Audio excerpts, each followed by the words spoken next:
what's it going on YouTube? This is your boy Ski Rash Reacts. Right now we're reacting to Andrew Tate going off on Fox News. So let's get right into the video. A couple months ago, we'd never heard of him. And then the other day, virtually every tech company on the planet banned him. Not just his presence, but also his ability to conduct business on the internet. He was taken off Instagram, TikTok, Facebook, YouTube, all of it. Then they started telling you that not only was he not allowed to talk, but you weren't allowed to like him because he was an incredibly bad person. And our view on that always is we'll decide for ourselves, since we're adults and Americans, and we'll listen to anyone we want, and we'll come to any conclusion we care to come to about what that person is about. So we sat down at some length and talked to Andrew Tate, and we wanted to show you some of it so you could make up your own mind, which you're still allowed to do as far as we're concerned. Here's part of the interview.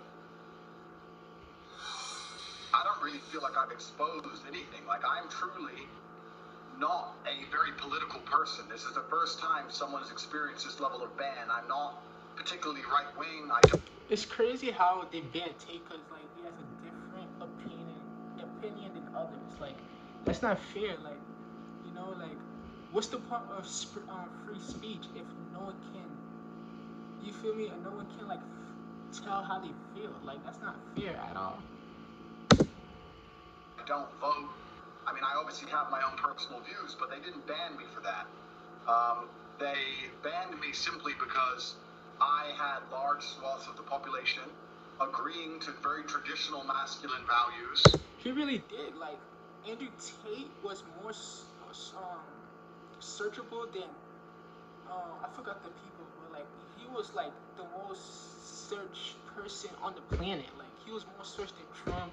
He was more searched. Like Andrew Tate was really out there. Like everybody really liked Andrew Tate, and it's crazy how like they banned him and made him not like you feel me, not make other people accessible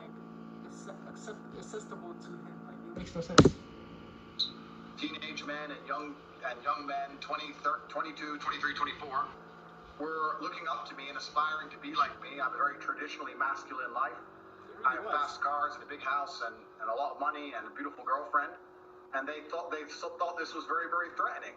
And for some reason, they decided that it's better if they annihilate me from the internet and replace me with somebody who's more aligned with whatever they're trying to purport. Tell us what your message is to young men. Yeah, so I think that being a man is very, very difficult. I think that men's issues are largely overlooked. The people in charge of the world pretend to care, but when somebody who's championing men's issues like myself comes forward and finally manages to garner huge percentile. And that's a fact. Like Andrew Tate wants to help people. Like he wants to help men. But it's like you feel me? It's like the government wants him to like shut down. You feel me? Like it's like the government doesn't want him to help us. Like and it's ridiculous. Like the government thinks they care. They don't care at all. They don't care about us, you know. And Andrew Tate does. That's why he makes videos. That's why he has classes to help men to become a better self-man. It's just like it's messed up. Of the public support, I'm silenced. So they're not really interested in men's issues. And there's a lot of young men growing up today that feel very disaffected. They feel invisible. The agendas that are being forced down their throats are not agendas they align with or they feel affinity to or agendas they want. And I basically just say to men, look, it's a very hard life. You're going to need to get up, work hard, go to the gym. Strong body is a strong mind. You're going to have to reject listening blindly to everything you're told, reject the slave mind, think for yourself, get a strong network of brothers, work aside them. Don't tolerate low-quality people in your life, which means don't tolerate men who just smoke drugs and play video games, or men who are disloyal or dishonest. By extension, don't tolerate women or girlfriends who are And I feel like, you feel me? Like you could have friends that smoke, but it's like you can't smoke with them all the time. You know, like that's why it's good to have like different sections of friends. You feel me? One section of friend you just make money with. You know, like y'all just make new ideas with. Then you have the other section of friend that just like fun. You know, like fun, like doing different stuff. You feel me? Like, and I feel like you should have two of those type of friends. You should have two groups of those type of friends. You know, because it's like balance, because obviously you don't want to go to one side and just stay there forever and like be boring and like you feel me. It's good to have fun. So disloyal or dishonest, and try and build and create a reality full of high quality people in which you can resist the programming that the Matrix tries to influence you with, and grow up truly happy. And what happens is when I say these things, they ignore 95% of what I say. They ignore me saying that you need to avoid low quality men, and they take the bit where I say avoid women who are dishonest, and then they put it on a reel, a very short 3 or 4 second clip, and then they say I'm a misogynistic person and I'm dangerous to women and I need to be banned. The problem is that the majority of young men in the world today are completely invisible, and social media has made them invisible. If you go into an Instagram feed, you have extremely beautiful women, which is fine. They're beautiful. They're allowed to take pictures. But the only men who have followers are men with massive social status, right? Men with Ferraris and money, or rappers, or people who have YouTube channels, interesting people. If you're a normal man with a normal job, you don't really exist in the online world. It's very difficult to get followers. Nobody replies to your DMs. You don't really matter.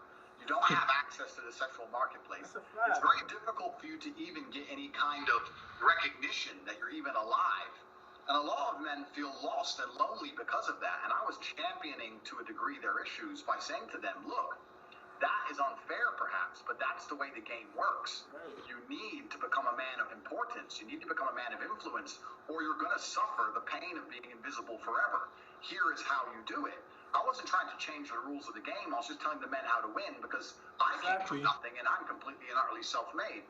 And I think the reason a lot of men are so depressed is because they feel invisible. They feel like life is too hard. Women expect me to be strong and smart and funny and interesting with a nice apartment and a fast car and tall and well-connected and funny, and it's just too much for them to handle. The social pressure on men is absolutely immense, and I was championing their issues. And at the same time, all these social media platforms pretend to care. As soon as somebody they resonate with stands up and champions their issues, they mass blanket ban me, which shows they have absolutely no care for the young men of the world today. They think that by banning me, I'm just going to vanish, and the young men are just going to go and start eating the gruel that they're fed on their YouTube feed.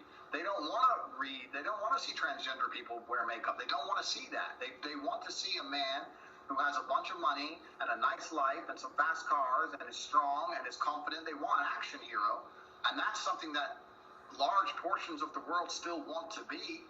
And YouTube and social media platforms obviously just don't like the idea of that. They want to get rid of me and try and replace me with something they see as far more malleable.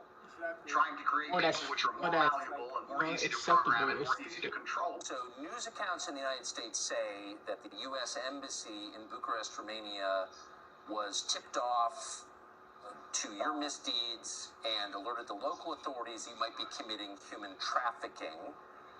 And that's stupid. Like, people who say he does human trafficking, those are the people that hate him.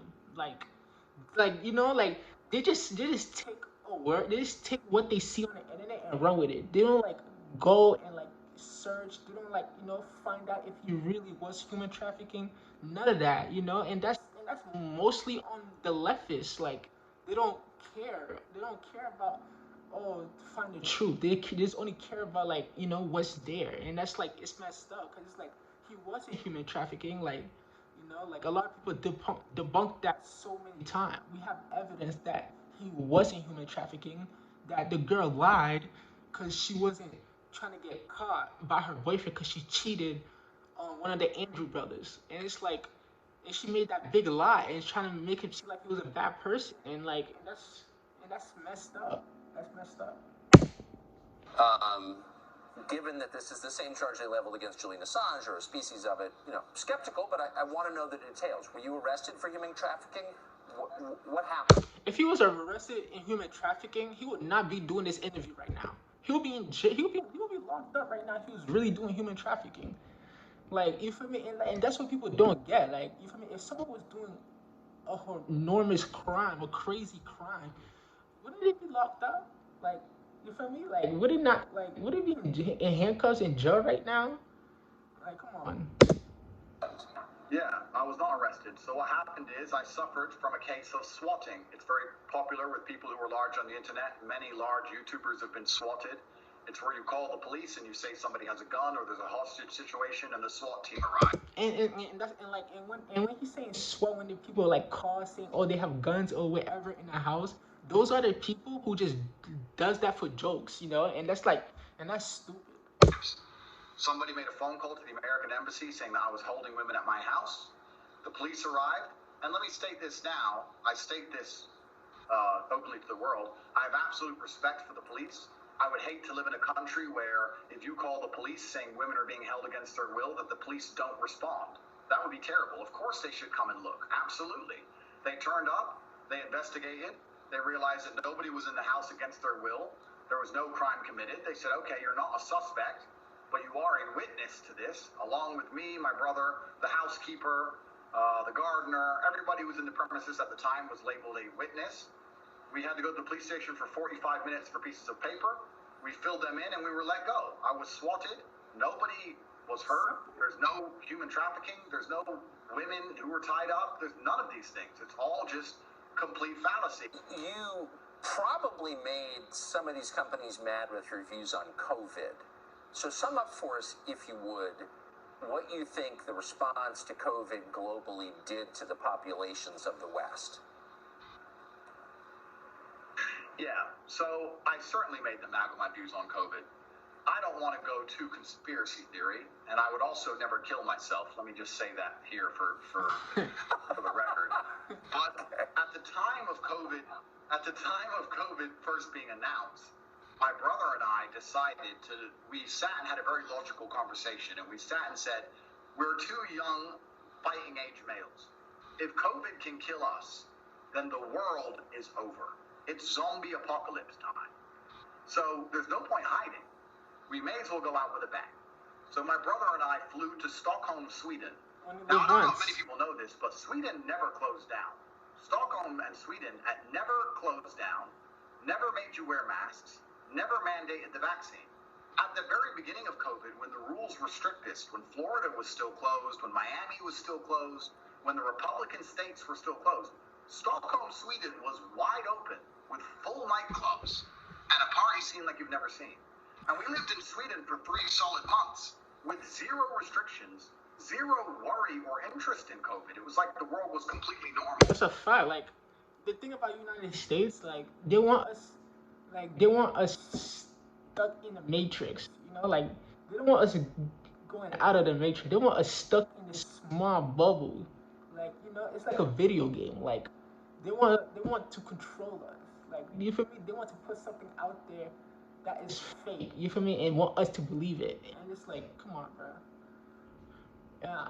I don't know. I don't even think COVID was like real. Cause like, okay, I had COVID once. I had COVID once and stuff, and like, I didn't die. Like, you feel me? So it's like, come on, bro. If COVID was really serious, bro, like, I wouldn't even be here by now. I wouldn't be here right now. You feel me? And like, come on, COVID's not like I don't think COVID's serious. I don't know, cause like I had COVID once. You feel me? And like I didn't even know I had COVID. I didn't have symptoms, nothing. Like I went to do a hospital checkup. Then they said, "Oh, you have COVID." I'm like, "What? I have COVID?" Like you feel me? They said, "Yeah, you have COVID." Like like I didn't feel no symptoms, nothing. So it's like, come on, it's like if COVID was really serious, bro. Like you feel me? Like I don't know, something crazy would probably happen to me. And from there, when we left, obviously COVID was still going on. And in a neighboring country, you go to Germany, and they were having full panic attacks. Genuine panic attacks if you didn't have a mask on. And it was just very obvious to me. I was like, I've spent the last 3 months ignoring this, and I'm fine. And now I'm in Germany, surrounded by panic attacks and endless masks. This doesn't make sense. And I told the truth on social media. I said, this is obviously an overreaction. The decimation of your income